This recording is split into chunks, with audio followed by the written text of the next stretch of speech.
Today's daily essay is entitled Welfare Queens. And I am, of course, not referring to the, racist and disingenuous blather of the GOP going back to the 1980s, where they were screaming about people that were gaming the system and having 27 babies to collect, you know the fable. This is a different kind of welfare queen, and these are not people that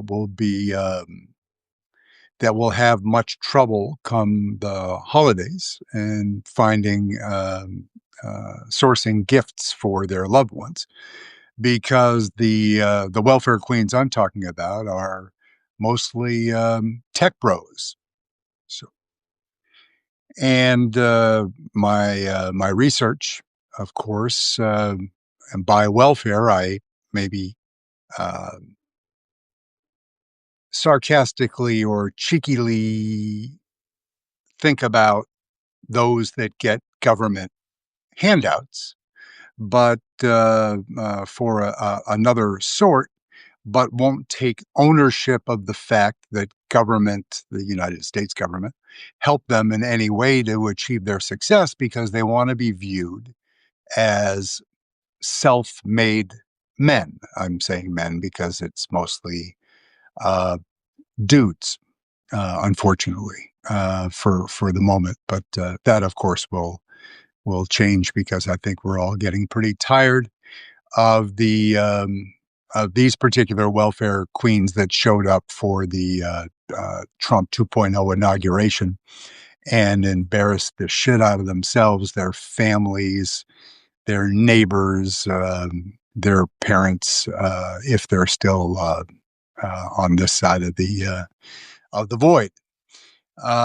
But the research, of course, almost begins and ends with your boy Elon, because Elon, who got a loan for, just call it $500 million when he was starting out with doing his work with Tesla, with all told between SpaceX, Tesla, and his other ventures, he has benefited to the tune of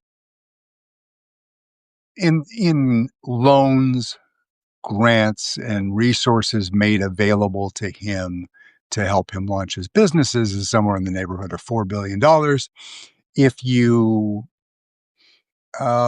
if you're less gracious, he wins contract. If he earns government contracts, then he deserves credit for landing lucrative contracts for his company, and he has been successful. The only distant second competing for, say, SpaceX is another lovable individual in one Jeff Bezos, the wedding planner. Um, but his what is it, Blue Origin is nowhere near SpaceX at this particular time. So, because of the our government's neglect through Republican and Democratic administrations alike of our space program, then these private actors are playing an increasingly important role. And that is good and that is bad. I mean, like anything in life, there are two sides, at least to that coin.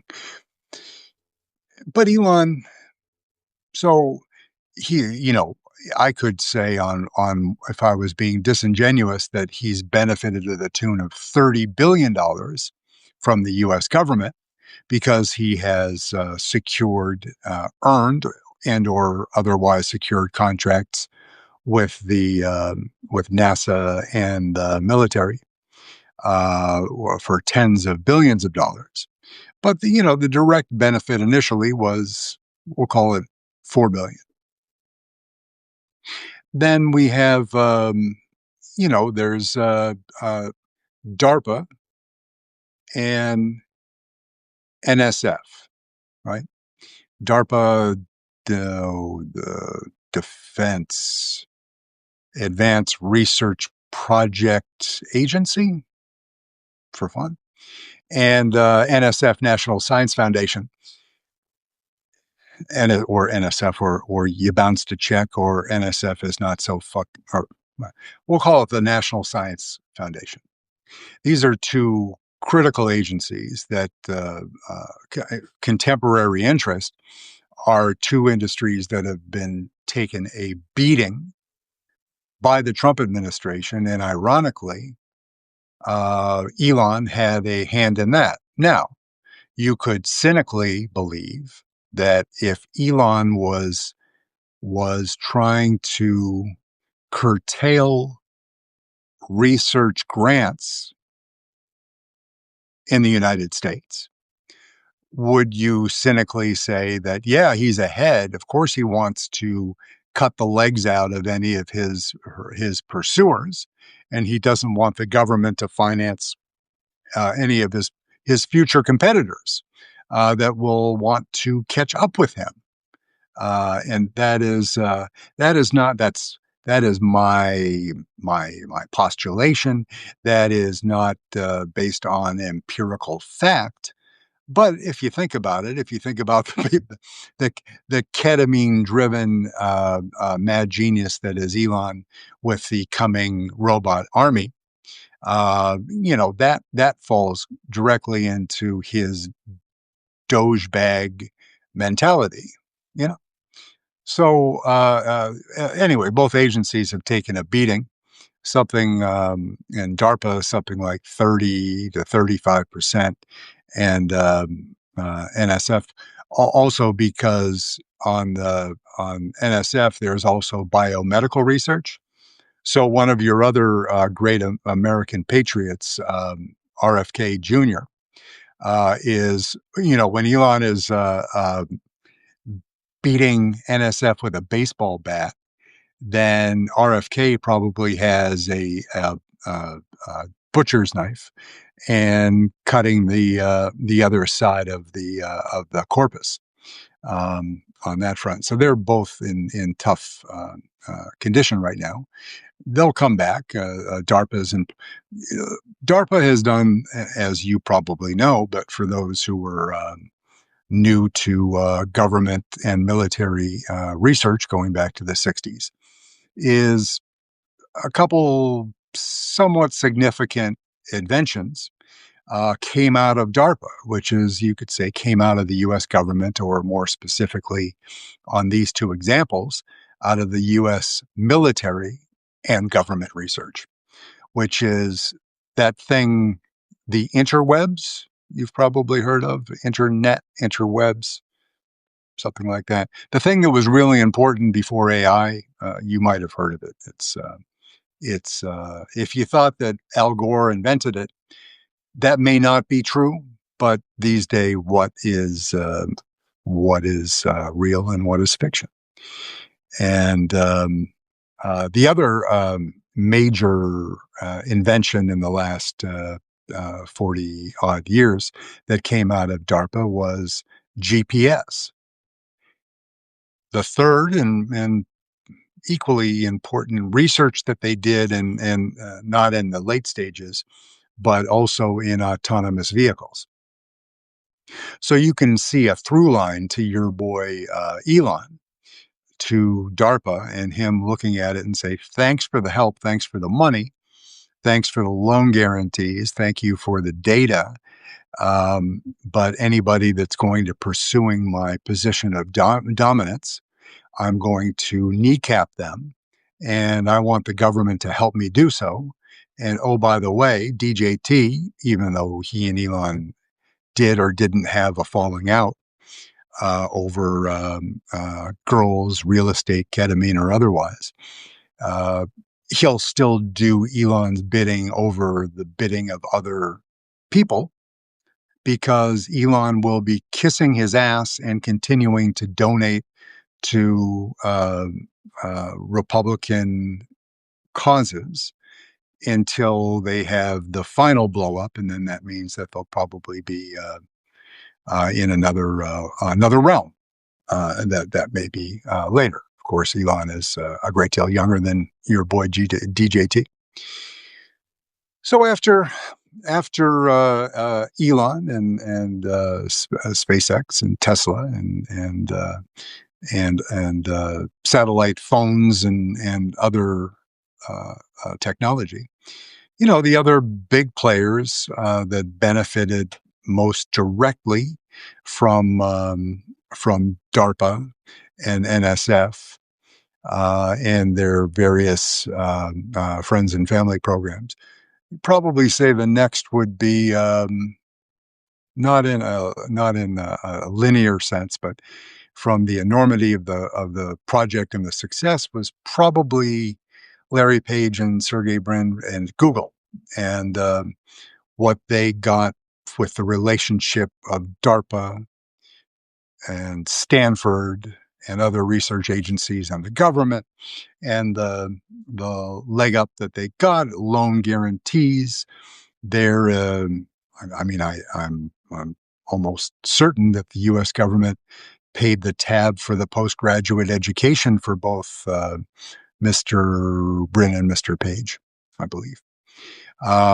But have helped them in many very substantial and meaningful ways.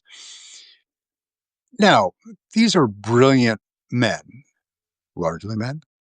These are men that would have been successful in some endeavor, if not for the relationship with DOD, not DOW, DOD, or with the DARPA, with the National Science Foundation. But this was an accelerator. And in that whole coming out of the 70s, 80s, 90s milieu, if you will, also a little company called Microsoft. So Bill Gates and his team, and you go one more step, and you look at Apple. These are all companies that benefited from this. Apple and IBM benefited from the government had a relationship going way, way back with Xerox. Right? So this private-public partnership in the interest of expanding technological research in the United States it's a magnificent program, or two magnificent programs, and there are others, but they were just the great accelerator, and they led eventually in the contemporary time to projects such as NVIDIA, because the infrastructure was already constructed. So, yeah, but and then famously, you probably heard of the movie if you watched it. If you missed it, whatever. But The Social Network, and your boy Marky Mark Zuckerberg, right here in Beantown at Harvard, and he and his homies that started Facebook as as a, as a I guess dating app, and did other things, and then used the network at Harvard, which was a sophisticated information system network, went to other universities and trial and error, and they were again an accelerator for Facebook, and so then when these gentlemen, though, the more humble, there's Elon off the chain, right? Larry Ellison, don't have much time for him. Zuckerberg, he's got his own problems, and the thing with the school and his tech madrasa that he's building in his neighborhood and pissing his neighbors off. Bill Gates, the single greatest philanthropist in world history, right? Also maybe on the Epstein list, or also certainly on the Epstein list. But it seems everybody except myself and my dog, and presumably my better half, um, uh, but she's not talking. Are It seems like we're the only people that aren't on the list. It's and expanding, and if it weren't for the victims, it would be an endlessly delightful exercise to see some enormously wealthy and people that the most hubristic, spoiled, overnourished, disingenuous assholes get a little back for all they gave out in their life. Again, hard to say. I am a father of a female. I was going to say a female daughter. I guess you have to clarify these days, but I am a girl dad. So so that the victim part of the equation is grotesque, unforgivable, and should be punished. Fortunately, in most jurisdictions, although I'm sure that your Supreme Court will be trying to give DJT a leg up in this respect. When it comes to sex trafficking, no statute of limitations, right? Some of the peripheral crimes, the tertiary, the outlying crimes, conspiracy, and things like that, there are statutes of limitations, and the bulk of the Epstein conspiracy and Ghislaine Maxwell and Ehud Barak and all of those folks, and the bulk of Trump's relationship with Jeffrey was quite some time ago. So, and and time not only factors in statute of limitations, but also memory, evidence, and very sadly, witnesses, including one of the most visible victims of the entire Epstein episode, right? Virginia Giuffre took her own life in, I think, April of this very year that is running away from us.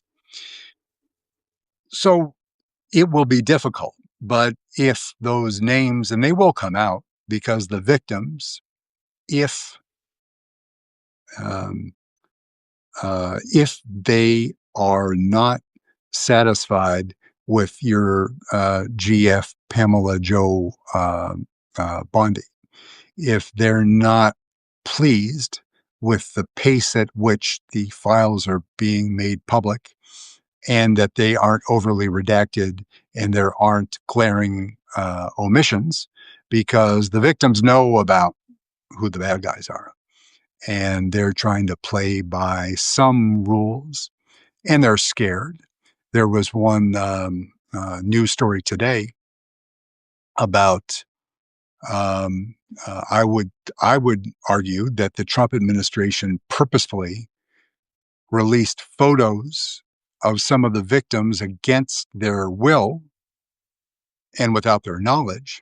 And I'll argue that the reason that the Trump administration did that was to scare them and say, we can harm you still if you don't play by our particular rules, which is back a word I just used recently, which is grotesque, that adult men in positions of power, even ones that are bad intentioned as DJT and his team are, to use that cudgel against people to re-victimize them.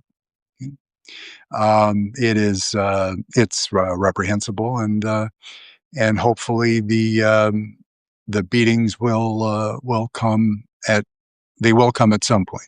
I just hope it's sooner rather than later. But in any case, I just in reading and seeing these dopes that were on the White House lawn at the inauguration and sitting where real VIPs and government public servants should have been seated, and they were kicked to the curb because Mark Zuckerberg and Bezos and Kelly and Elon and all those guys needed a front row seat because they were kissing the ass of DJT, building ballrooms and doing all these things because they're going to make money in any case. But DJT, by stirring up his mob or stirring up his DOJ, can cause companies pain, friction, with uh, uh, ABC, Jimmy Kimmel, and all that. He can inflict real financial hardship on companies if he focuses his mind to it, right? Just as he can reward companies in the larger corruption sense, those that do his bidding, right? So these do- Dogebags and tech bros arrayed on the White House lawn. They want something, and when it comes to AI, what they want less is more, meaning the less regulation, the more money they can make. There are already stories about the number of predominantly younger people, minors or teens, early 20s, that are finding companionship with these with AI chat bots or otherwise, because people are lonely and they feel that they make a connection with AI, and that these I don't want to do quote signs, but relationships. I don't want to minimize it, because if you're lonely, you deserve empathy and compassion. But this is going to hurt kids.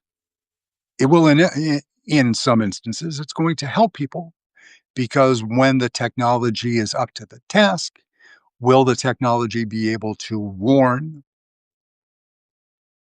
gatekeepers, responsible adults, law enforcement, or whatever it is? That's the balance of, is this more Big Brother? Is this really cool? Or is this profoundly dangerous? And we're still in that stage where we don't have the answers. But if I told you that Elon Musk was going to be responsible, we've already heard the stories about Grok, which is probably spending most of its time um, thinking about creative ways to teach people to um, reach end of life in a more creative and violent fashion. Because you think about the man behind the company. I'm not casting dispersions on his programmers, on his researchers at X, Grok, or whoever the F it is. That isn't. I don't know enough about these people, or that they have bad intentions. But from the top, just like the U.S. government, where do young troops learn to behave violently towards black and brown people in American cities? They learn it because they are shown examples by the President of the United States, the Vice President of the United States, Marco Rubio, Cuban American man that should know better, Pistol Pete Hegseth, who doesn't know better and never will, and then the Bovinos and Kash Patels and Pamela Joe Bondis. They are reinforcing the fact that racism, okay, violence, perfectly fine in a legitimate, quote unquote, law enforcement mission. That you know the president of the United States received a mandate from the American. No, he didn't. He won the popular vote. He won the electoral college. It ain't a mandate. It's the fourth worst performance in modern electoral history, which means he did a little bit better than, believe it or not, better than JFK did, because that was a narrower election. But you could argue that, I was alive then, but most of you weren't. But from contemporary political statistics, no mandate. He won, but that doesn't give him permission to behave like an asshole and be let his worst racist tendencies govern the enforcement activities of the United States of America. That isn't, whether or not some of the people that voted for him believe that that should be within his purview. I don't care. You don't care. That isn't what in rule of law in the big sense. That ain't what our system allows. He is behaving in the Caribbean with extrajudicial killings. Those are drug dealers. I'm killing them. Marco Rubio on the Sunday programs today, I think it was Face the Nation, where he acted like a rude POS before to Margaret um, uh, repeatedly, just from their playbook. We're going to insult people because that's how we own the libs. Own the libs, woke, insert your least favorite current phrase or term, which is sort of the MAGA cult term emblematic of the true believers that are incapable of thinking independently. So they're following along on this circus ride, carnival ride, for as long as they can until the ride goes off the rails. And I hope you will agree, there are increasing signs recently in the last, say, 6 weeks that things are starting to get a little bit chippy. A few more members of the GOP are starting to make noises, not behave with courage, character, not to be confused with behaving admirably, but they're being fewer episodes of senior members of the GOP standing up in front of reporters or their contemporaries. Fewer members like John Thune, who was once a serious leader, and they're not standing up to Trump, but they're not shitting themselves either, as they were about 6 months ago. They are holding their tongue. They're saying, well, we'll have to get more information. We'll have to, and Thomas Massey and others that are actually saying, we're going to need to investigate this. Yeah. When you have no control over either of the three, Article 1, 2, or 3, because the Supreme Court is clearly in the jockstrap of the president. The Congress, just by the sheer numbers, it's GOP and at home already for the holidays, and lying down with a big batch of bourbon and branch water and just praying for it to be over. And can we enrich ourselves a little bit before the final shoe drops? I put that little chart out this morning about members of Congress, and for a discrete period of time, running into the last tax year, which was 2024, how members of Congress and how their portfolios.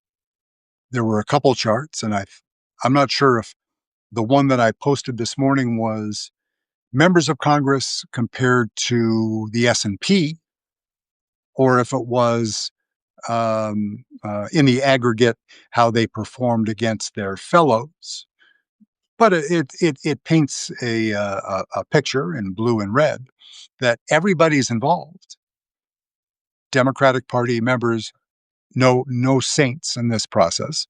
We're our dear former leader Nancy Pelosi, and thoughts for her husband, who took a beating at the hands of some MAGA terrorists. I hope he is still on the mend. I mean, they attacked the guy who was 80 years old. Was it Paul, Mr. Pelosi? Just another reprehensible MAGA cult event. But what I was putting out there this morning was that this is something where people of goodwill in both parties could say, when the dam breaks, what's something we can easily agree on, hold out to the American people and say we get it, and won't cost us too much because this is an inevitability. This reform is going to happen. So why not stand up like you want to be a hero in front of the short attention span news, and link arms with your Republican brother to your right, and say we are stamping out members of Congress being able to trade on insider information for the benefit of their portfolios, their families, etc. That's insider information. It's illegal. But if you're working in a business like that and you're aware of legislation coming to the floor, laws being proposed, which you don't need a tremendous imagination to project forward, the fact that this is going to pass, in which case the effect of this new law will reduce regulation on this industry, crypto, or otherwise. Let's get on board and we'll make a hit. And then, like with Trump going, you make a hit, and then you turn into a short seller on the other side, when people realize that the emperor, as horrifying a thought as this is, that the president or our emperor has no clothes, to see DJT without a full suit on would be just an absolutely frightening and disgusting thing. So, in any case, so to say thank you and to wind up my welfare queens, that any time that these gentlemen stand up and say, we rolled up our sleeves and we did this, we took this challenge on like the men that we are, attacked it, and were singularly successful, and we did it on our own, the American way, and we didn't require a leg up from anybody. Bullshit, right? You can call bullshit. You know it. You read the stories, and it's been, DARPA's been since, I think it began in the late 60s or early 70s. Right? They've been there. They've been helping. And if you get a $500 million, that's in $2010. So, right? When half a billion was was real money.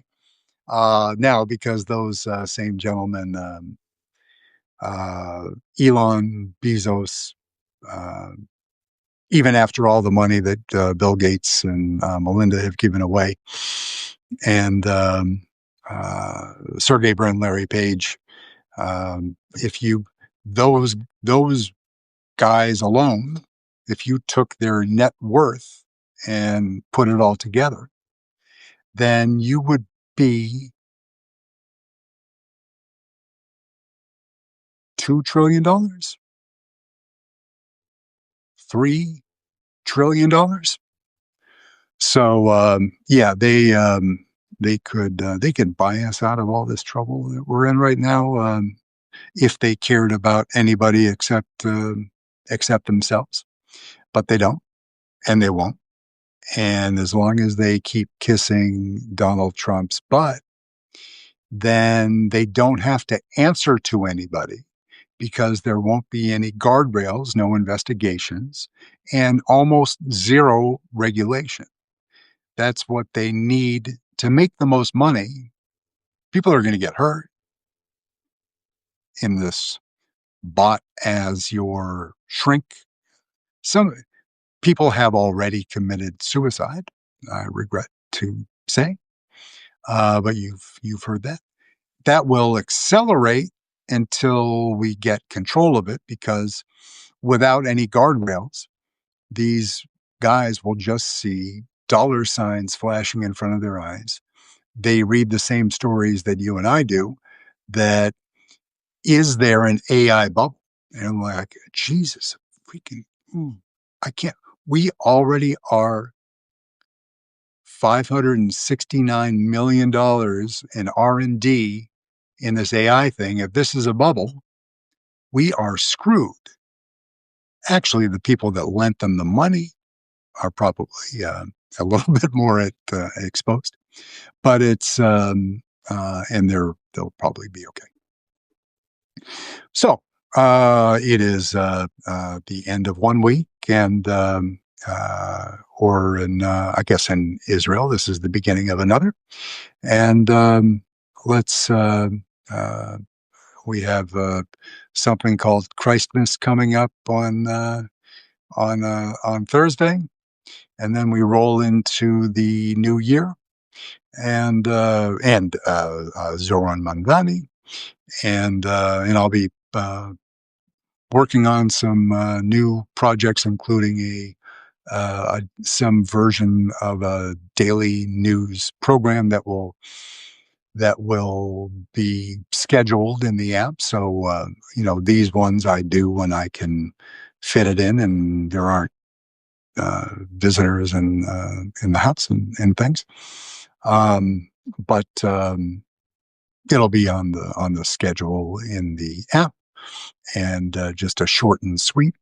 But this is new media, and this is the game we're all playing. And remember something I mentioned yesterday, which is, it's America. So we're all competing in some respect. But let's remember that in this new era, a couple names I flashed yesterday. People like Aaron Parnas and John Dickerson, like not old guy, but old school media.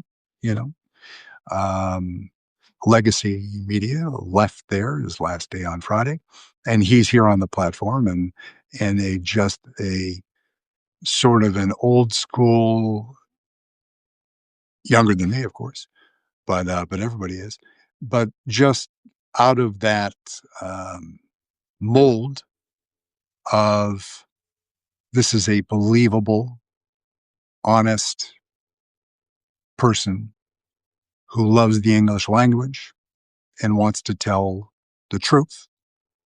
And so we'll see more from him, presumably, as he is. I hope he goes on a vacation with his beautiful wife, and then we'll see more of him. Don Lemon, marvelously successful. The Midas brothers, who are killing it on YouTube and dabbling more here on the platform, and in various other groups.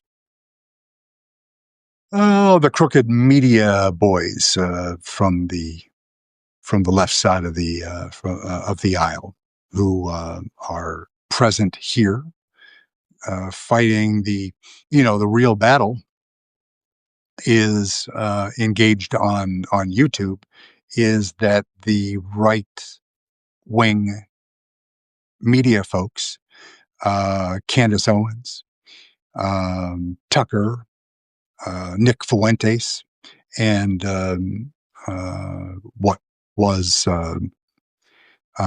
Turning Point and Charlie Kirk's group, that the conservative part of the teams were and are much more successful on YouTube right now, and because of the algorithm, that's very important. I am not as actively involved on YouTube right now, but as I transition into a quote unquote podcast type format, after maybe at the beginning of the second quarter of the new year, then I have to, if I'm going to be doing this, I have to do it in a way that includes YouTube, because of the reach and the engagement, and from uh, rooting for the home team. If the more progressive party is going to compete effectively against the mega Republican Party, I'm never going to scream as loud or be as shrill and annoying as Tucker, who last time I checked was up to 200 to 1 to win the presidency in 2028. By the way, that ain't who I am or what my goals are, but all of us have a responsibility to do what we can to tip it back a little bit on if you're on YouTube, if you're on Twitter/X, Blue Sky, IG. I'm the same handle as I am here. On IG, I'm SW Barger, which is not creatively my name. So if you are active on other platforms, FBook or otherwise, if you are an active user on TikTok, so that's there are two things can be true at the same time. That, if you'll excuse me,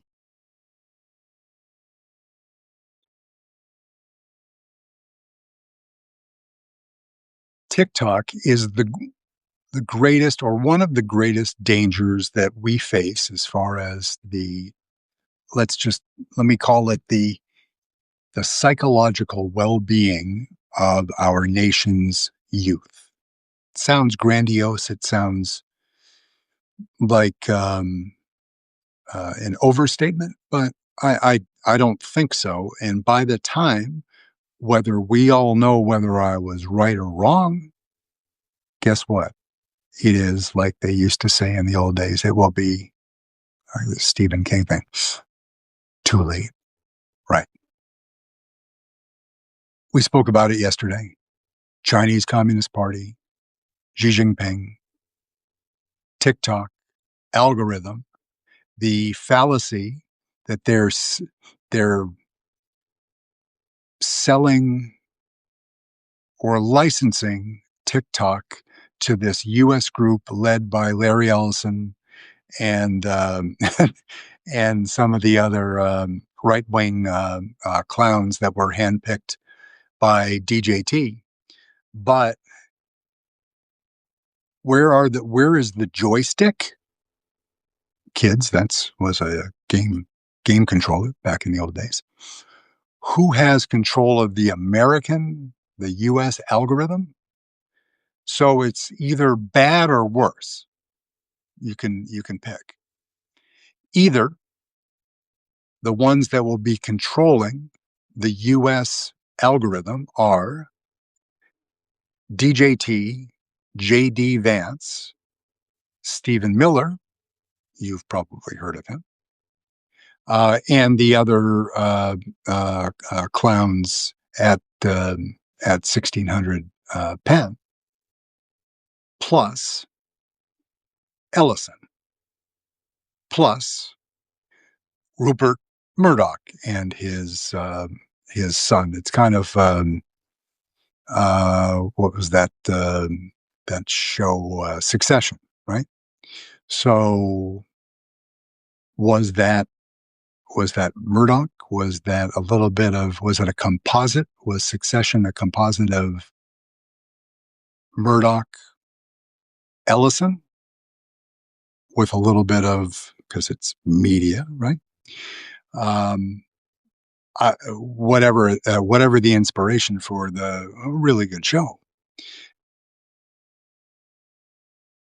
Who will control the joystick will be any one of those people, which are all bad. Or Elon joins the party and it becomes bad.com. Or what really, the real answer, let me spoiler alert, right? Hope you're sitting down.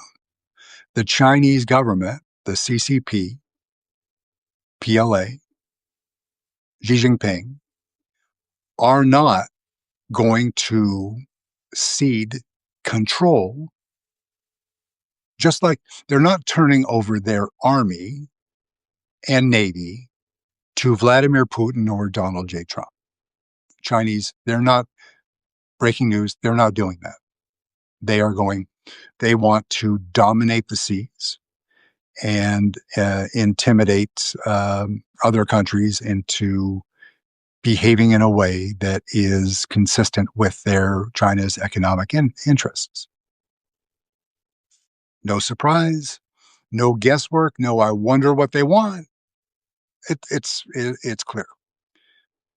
This immensely powerful tool, TikTok, that can affect, no hyperbole, no, this is not bullshit, this is not fake news. If it is turned up to 11, it can affect the well-being of the younger folks that are more deeply rooted in the app, that are they're more sophisticated certainly than I am, and many of you probably too, but they are able to weaponize that app for their own purposes. And I made an analogy yesterday about fentanyl, right? This is not, again, not hyperbole.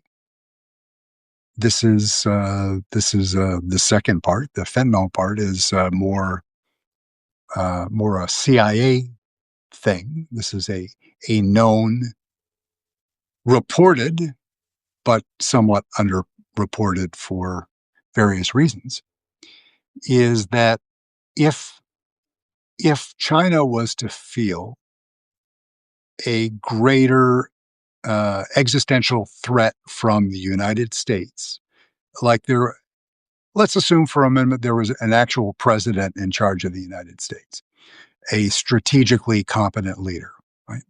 Just imagine, right? I'm not saying it was Joe. I'm not calling him Sleepy Joe. I love Joe Biden. He served his country, wishing him health this holiday.